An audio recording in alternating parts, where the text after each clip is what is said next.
에스겔 14장 12절부터 20절까지 제가 읽습니다.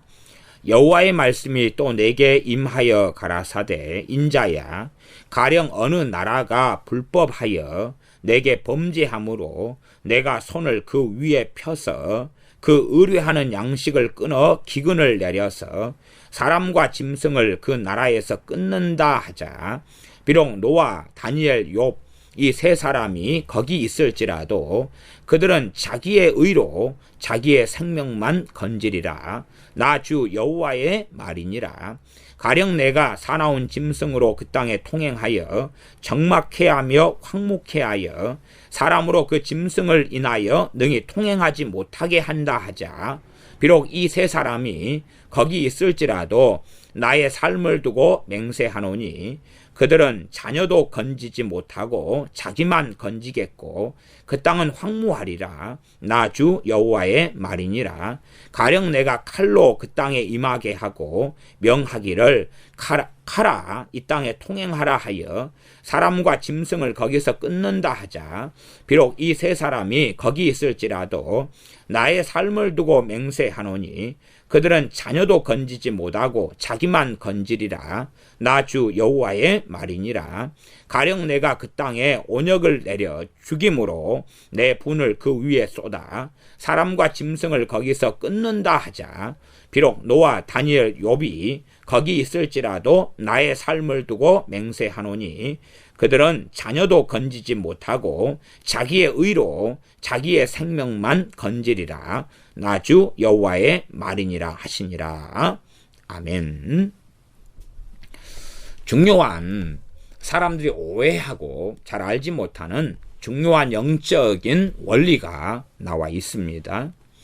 하나님께서 어느 나라를 심판하시게 될 때에 그 나라에 아무리 의로운 사람, 당대의 최고 의로운 사람은 누구였습니까? 에스겔 선지자와 함께 당대에 있던 바벨론에 있던 선지자는 다니엘입니다.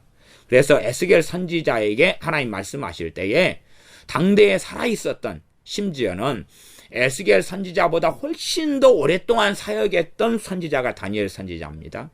이게 다니엘 선지자는 에스겔 선지자가 죽은 다음에까지도 활동했던 사람. 말하자면 바사왕 고레스왕 3년에도 하나님의 말씀을 받은 사람이죠. 그렇게 말하면 BC 539년이 바사왕 고레스 원년이라고 가정하면 이야기한다면은 537년에도 사역했던 사람이고 에스겔 선지자는 훨씬 전에 말하자면 한 BC 570년 정도까지 사역했던 선지자가 됩니다.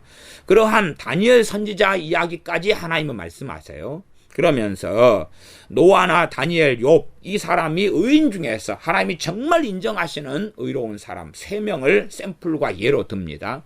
그러나 하나님께서 심판하시고 진노하시는 그 자리 속에서는 아무리 이런 노아나 다니엘이나 욥 같은 이 의로운 사람이 있어도 심지어는 다른 사람이 아니라 그들이 자기의 자녀들이 있다 그래도 자신의 자녀들도 구원하지 못한다. 그렇게 이야기합니다.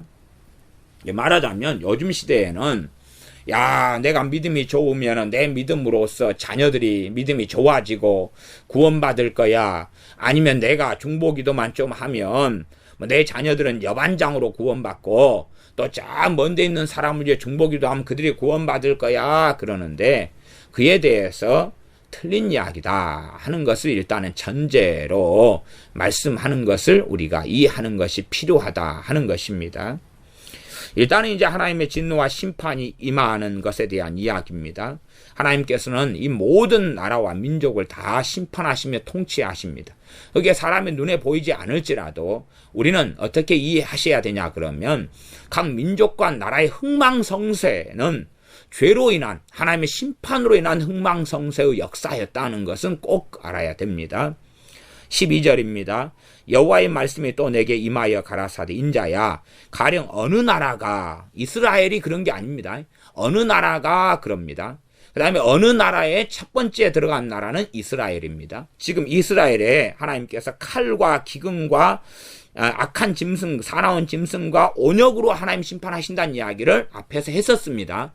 그러니 그것은 이스라엘 나라만 해당되는 게 아니라 모든 나라에 대하여 하나님의 심판하시는 방법이 뭐냐 그러면 첫째는 기근이라는 사실이에요. 기근이라는 사실입니다. 두 번째는 칼, 전쟁이라는 사실입니다. 세 번째는 사나운 짐승이에요. 사나운 짐승. 네 번째는 온역, 전염병이나 질병입니다. 그것이 하나님의 심판하시는 것이라는 것을 우리가 알 수가 있습니다. 그러면 예를 들어서 단순화된 이야기입니다. 그러면 아프리카가 있다. 그러면 아프리카에 뭐가 많습니까? 아프리카는 사실은요, 그 죄가 아니면 그 무더운 날씨 문제보다도 훨씬 더 그 땅은 어느 나라나 어느 땅보다도 더 풍성했던 땅이라는 걸 알고 있어야 됩니다. 말하자면 이 더운 나라는 이모작, 삼모작, 우리는 이모작이고 1모작, 2모작. 그런데 이모작이나 겨우 하는데 3모작 이상을 하는 땅들이 얼마나 많습니까?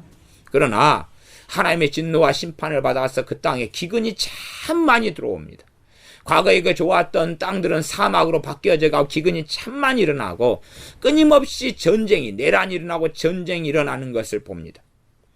그 다음에 이제 전염병 가운데 기본적으로 아프리카 같은 데는 에이즈 같은 게 얼마나 강성하고 큽니까?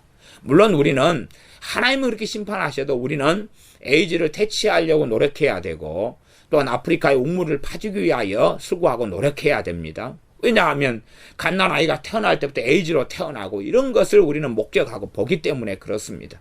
우리가 해야 될 일은 하나님은 심판하시고 이렇게 역사 가운데 행하시지만 우리는 하나님의 부르심을 통해서 아프리카라면 그 사람들을 사랑해야 되고 황무지를 개간하도록 도와줘야 되고 옥물을 파야 되고 에이즈를 퇴치하기 위해서 노력해야 됩니다.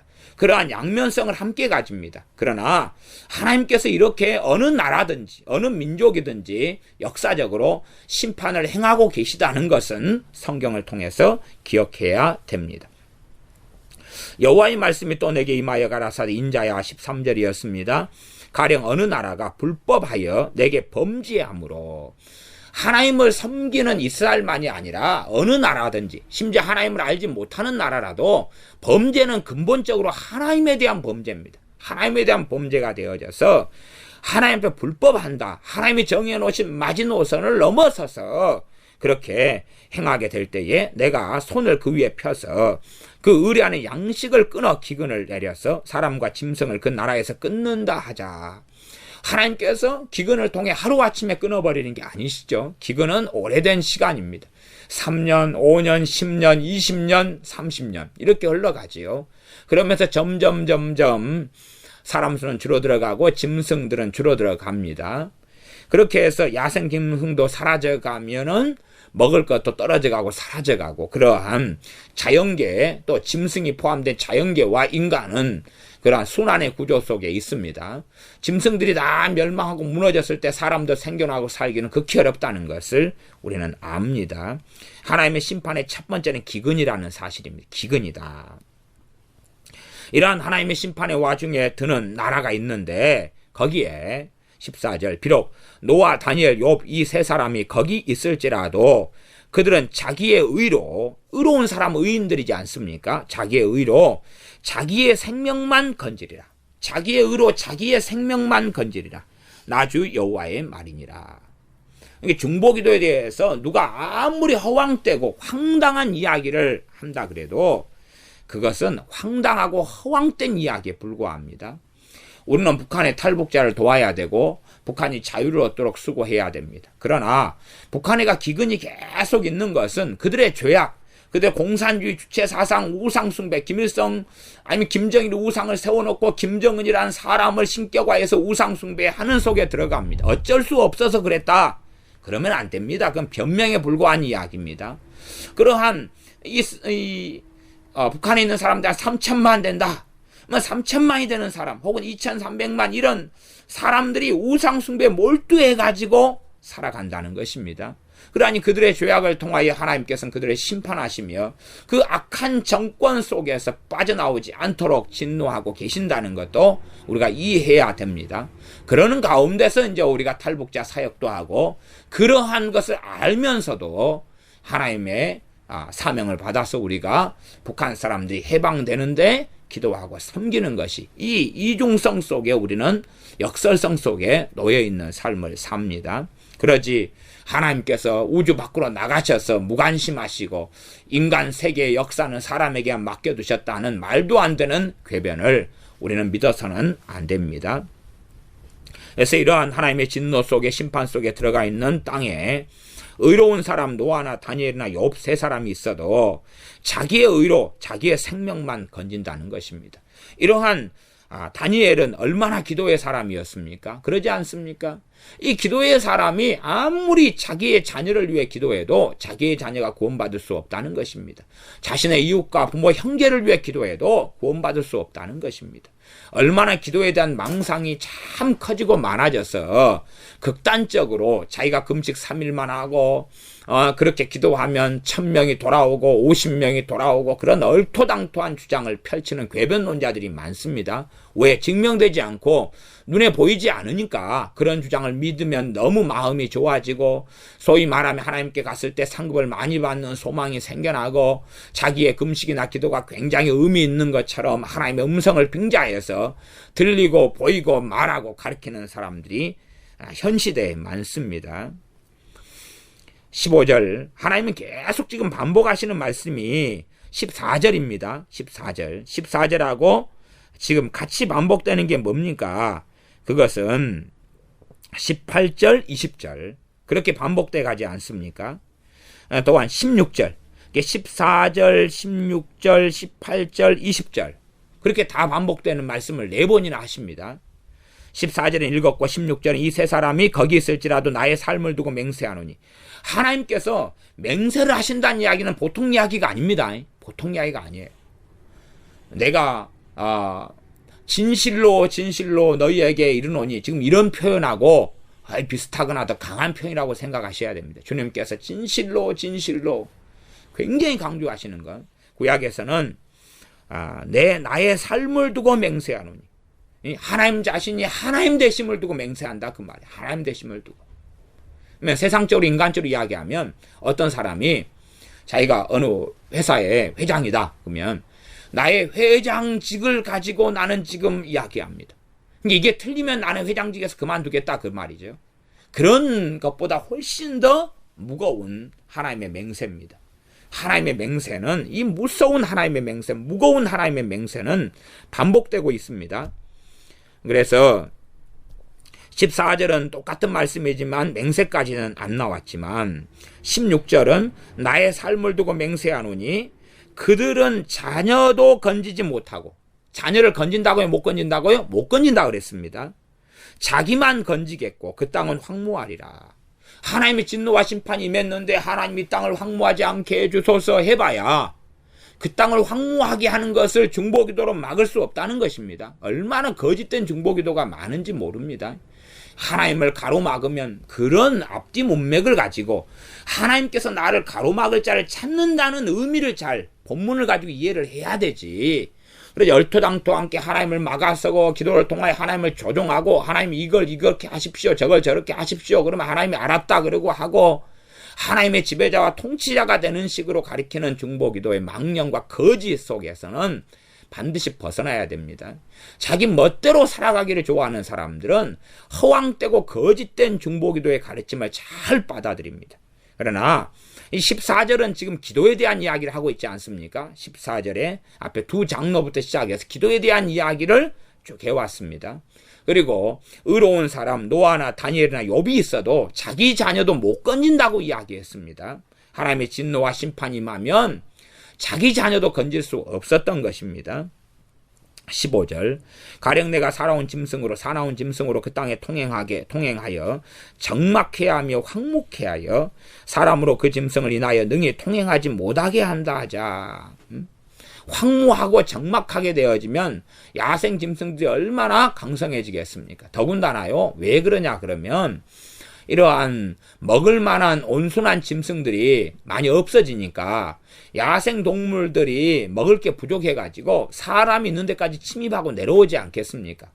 그래서 먹을 게 있을 때는 산속에서 먹을 짐승들 사슴 잡아먹고 노루 잡아먹고 야생 짐승이 살다가 그런 것까지라도 일단은 황무케 되면 먼저 야생 짐승이 오래 살아남느냐 아니면 초식동물이 오래 살아남느냐 그러면 당연하게 초식동물이 먼저 죽어나가지요. 왜? 초식동물은 먹이가 그러한 풀들 같은 건데 풀들이 나지 않으니까 그럴 겁니다. 초식동물 먹고 그 다음 야생동물이 이제 사람까지 침략하고 먹습니다. 과거에 호랑이 같은 호한 같은 이야기를 우리가 들을 때에도 기근의 때에 사람 사는 마을까지 내려와서 호한을 일으켜 왔습니다. 물론 지금의 시대에 와서는 과연 이게 가당할까 그러지만 요한계시록에는 다시금 요거 이야기를 하고 있습니다. 요한계시록에는 7인에 대한 이야기를 여러분이 잘 요한계시 6장이나 이렇게 보시면 이러한 살아온 짐승이나 야생 동물의 포악함에 대한 이야기를 언급하고 있는 것을 보기 때문에 나중에 대환란이 닥치거나 그런 때가 되면 이런 일이 또한 다시금 반복되는 하나님의 심판을 통하여 되어진다는 것을 알 수가 있습니다. 16절 비록 이 세 사람이 거기 있을지라도 나의 삶을 두고 맹세하노니 그들은 자녀도 건지지 못하고 자기만 건지겠다. 그 땅은 황무하리라 나주 여호와의 말이니라. 하나님의 심판이 이미 임해버리면 어떻게 못한다는 이야기. 아무리 의로운 사람도 하나님께서 심판하시겠다 했는데 하나님 안 됩니다. 그럴 수 없다는 것입니다. 17절 가령 내가 칼로 그 땅에 임하게 하고 칼은 전쟁이지요. 전쟁. 이 전쟁도 누구에게 달린 것입니까? 하나님께 달린 것입니다. 우리는 IS가 난동을 부리고 테러를 일삼는 것을 가로막아야 됩니다. 그러나 역설적이게도 그러한 IS를 통한 것도 하나님의 진노와 심판의 한 측면이라는 것도 믿는 사람들은 이해하고 있어야 됩니다. 내가 칼로 그 땅에 임하게 하고 명하기를 가라 이 땅에 통행하라 하여 사람과 짐승을 거기서 끊는다 하자. 전쟁이 일어나는 거죠. 전쟁을 통하여서 하나님이 이리 치고 저리 쳐버리는 것입니다. 짐승 집에서 키우는 양이나 염소나 이런 것도 다 진멸시키고 죽여버리시고 이러한 전쟁을 통하여 하나님이 심판하실 때에 18절 비록 이 세 사람이 거기 있을지라도 나의 삶을 두고 맹세하노니 참 엄정한 맹세를 하고 계십니다. 그들은 자녀도 건지지 못하고 전쟁 통해서 누구만 살아난다고요? 의로운 사람들이 있어도 정말로 의롭고 의인 중에 최고의 반열에 있는 의인들입니다. 최고의 반열에 있는 하나님 인정하시는 의인 세 사람을 언급했는데 노아, 다니엘, 욥이지요. 이 사람들은 누구도 못 건진다고요. 전쟁 중에서 자신의 자녀도 못 건진다고 이야기했습니다. 자신의 자녀도 못 건진다. 자기만 건진다는 것입니다. 자기의 의로 자기만 건진다. 그만큼 하나님의 진노가 너무나 엄정하다는 이야기예요. 하나님의 진노가 하나님의 심판이 너무나 공의롭고 엄정하기 때문에 하나님이 좀 봐주면 될 거 아니에요. 봐주면. 유도리가 있을 때도 있지 않겠어요. 그러나 하나님의 진노가 임할 때는 이런 유도리 자체도 없다는 이야기예요. 하나님의 엄정한 진노가 임하면 이런 봐주는 것 자체가 없다는 이야기입니다.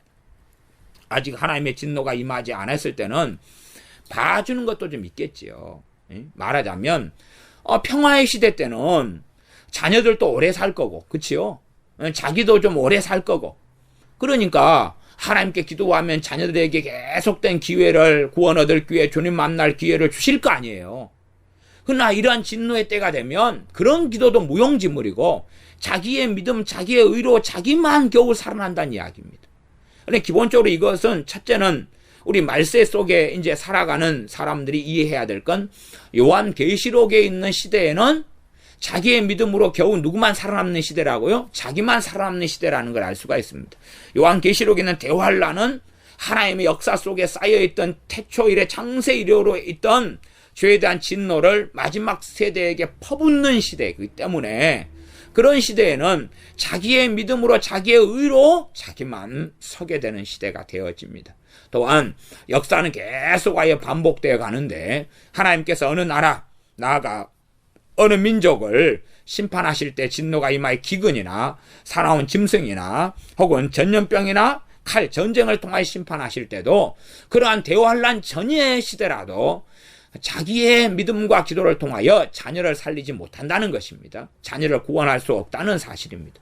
평안의 시대에는 기도를 통하여 자녀를 구원할 수 있다는 게 아니라 하나님께 기회를 더 연장을 해가지고 가질 수 있다는 이야기는 되어집니다. 그러나 우리 기도로 자녀를 구원할 수는 없습니다. 구원은 자녀가 주님으로만 받고 주님을 믿음으로만 구원을 받습니다. 그러지 우리의 기도가 자녀가 예수님 영접하고 주님을 섬기는 것을 우리의 기도가 어떻게 대신해 줍니까? 그건 대신할 수 없는 거기 때문에 기도는 제가 돕는 것이라고 항상 말씀드렸습니다. 기도는 돕는 것이다. 어느 사람이 어느 마을에 들어가서 전도하기 위해 들어갔는데 그 집에 평안이 임하기를 기도했어요. 주님이 친히 하신 말씀입니다.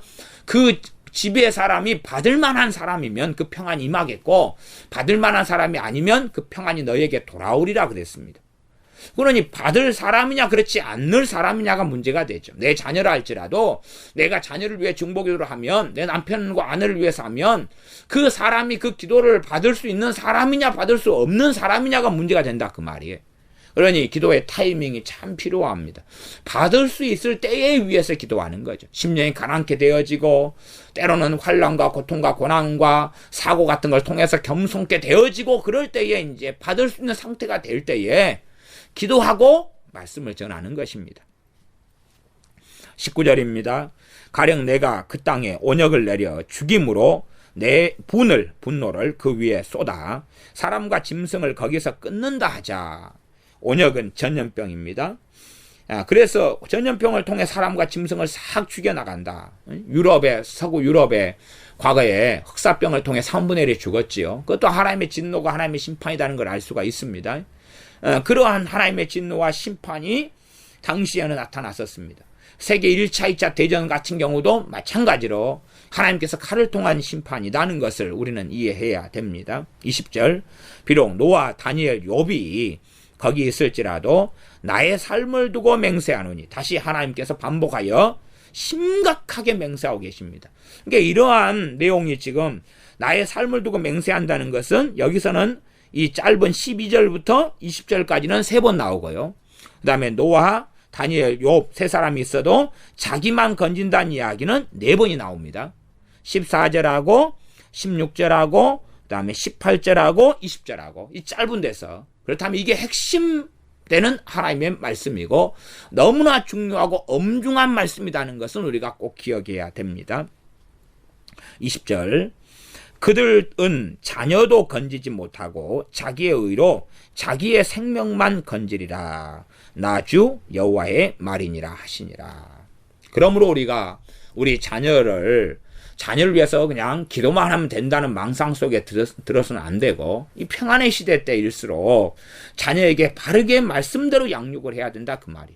자녀가 스스로 기도하도록 가르치고 스스로 예배하게 가르치고 주님을 사랑하도록 말씀 가운데 바르게 말씀을 가르치고 구약으로 한다면은 앉았을 때든지 섰을 때든지 누웠을 때든지 하나님 말씀을 강론하라. 강론은 내가 이해하고 깨닫는 말씀들, 경험하고 체험하고 아는 말씀들을 풀어서 가르치는 것이에요. 풀어서 설명하고 가르치는 것입니다. 그건 부모가 해야 될 것이지 교회나 목회자나 주일학교 선생님에게 주는 사명이 아닙니다. 무슨 자녀에게 말씀 가르치는 사명이 어떻게 목회자에게 줬단 말입니까? 어떻게 주일학교 교사에게 줬습니까? 목회자나 주일학교 교사는 돕는 거예요. 돕는 거. 그러나 자녀를 말씀으로 가르치고 양육하는 건 누구에게 준 사명이냐 그러면 부모에게 준 사명이에요. 부모에게 준 사명. 목사 자식은 목사가 가르치고 주일학교 선생님 자식은 주일학교 선생님이 가르치고 어느 집사님 자식은 그 집사님이 가르치고 어느 권사님 자식은 그 권사님이 가르치고 어느 집사님 자식은 그 집사님이 가르치고 어느 성도님 자식은 그 성도님이 가르치는 거예요. 어느 장로님 자식은 그 장로님이 가르치는 거고 그러는 것이지 야 나는 기도만 하고 주일날 예배당에만 데리고 나가면 내가 하는 일은 충분히 다 했어.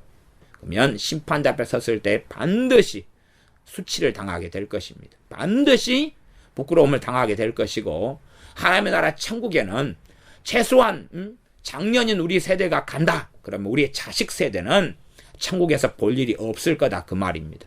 천국에서 찾았는데 내 자식은 천국에 대다수가 올라오지 않고 소수만 심지어 극소수만 올라오게 되는 것을 보게 됩니다. 지금의 유럽 교회가 그러지 않습니까? 지금의 미국 교회가 그러지 않습니까? 지금의 유럽 교회에 노인네들 몇십밖에 안 남았지 않습니까? 또한 젊은 사람들은 종교 다원주의나 자유주의에 물들어 가지고 기괴하고 이상한 신앙도 아닌 그런 전염병에 들어가 있지 않습니까? 그러한 판국에 무슨 천국에서 그들을 보겠습니까? 그러하며 이제는 자녀 그 다음 세대는 점점점 천국에서 만날 일이 없게 될 것입니다. 그러니 말씀을 정말로 자녀들에게 바르게 하나님 말씀 강론하는 거 풀어가지고 내가 깨닫고 믿고 아는 것을 앉았을 때든 섰을 때든 밤에든지 낮에든지 아침에든지 깨어났을 때든지 잠들 때든 일어났을 때든지 가르치는 것이 부모에게 주어진 사명이고, 그렇게 자녀가 내 품 안에 있을 때에 말씀을 바르게 가르침으로 어릴 때에 마땅히 행할 길을 가르치면 늙어서도 떠나지 않는다. 하나님을 떠나지 않는다는 것입니다. 그렇게 되어서 구원을 받는 것이지, 자녀가 구원받기 위해 기도 좀 하고 그러니까 언젠가는 믿게 되겠지. 평안의 시대는 그렇게 착각할 수가 있습니다. 오래 사니까 서로 간에. 그러나 평안의 시대라도 그렇게 구원받는 일을 보지는 못하기가 쉬울 겁니다. 나아가서 이러한 하나님의 진노와 심판이 나타나는 각 나라의 기근이나 혹은 전쟁이나 칼이나 전염병으로 하나님 치실 때는 그러한 기다림의 시간도 필요가 없다는 것입니다. 의로운 사람들, 이 노아나 다니엘의 욥이나 그때를 통과하고 살아남지, 나머지는 내 자녀들을 건지지 못하는 거예요. 내 자녀들이 믿음이 없는 가운데 하나님의 진노 가운데 죽어가서 지옥으로 떨어진다는 사실입니다.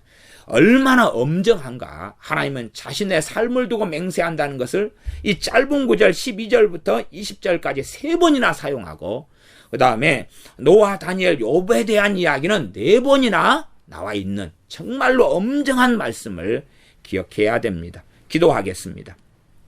아버지 하나님, 이 세대는 미혹 속에 많이 들어간 세대가 되어져서 자칭 기도를 통하여 자기가 메시아와 그리스도 대신 주님께서 하시는 일을 할 수 있고, 자신의 믿음을 통하여 자신의 가족들을 구원할 수 있는 양 착각하는 어리석은 세대가 되었습니다. 그러나 자기의 믿음과 자신의 의를 통해서는 자신만의 생명을 건질 뿐임을 반드시 기억하는 우리가 되게 도와주시옵소서. 그리하여서 우리의 믿음, 우리의 의를 통하여서 환난의 시대 때나 하나님의 심판하시는 시대 때는 우리의 자녀의 생명도 순식간에 사라지고 그 자녀가 영원한 멸망에 처해 있는 것을 볼 수밖에 없고, 우리가 아무리 노아나 다니엘이나 욥처럼 의롭게 주님 앞에 살아가도 우리의 이 의로움을 통하여, 우리의 믿음을 통하여 우리의 자녀를 구원할 수 있는 것이 아니라는 사실을 알게 하여 주시옵소서. 이 다윗의 믿음을 통하여 솔로몬을 구원한 것도 아니고, 다윗의 믿음을 통하여 다윗의 그 많은 자녀들을 구원한 것도 아닌 것을 우리가 구약을 통해서 보험에 우리가 겸비함으로 바르게 부모로서는 자녀에게 말씀을 강론하고 가르쳐야 될 사명과 책임이 있음을 망각하지 않게 도와주시며, 나아가서 우리가 기도에 대한 과된 망상증에 빠지지 않고 성경에서 말씀하는 기도의 수준에 정확하게 그 자리 안에 머물러서 회개하며 하나님을 찬양하며 때론 다른 이들을 위하여 돕는 기도로서 섬기는 것을 배우게 하여 주시옵소서. 예수님의 이름으로 기도하옵나이다. 아멘.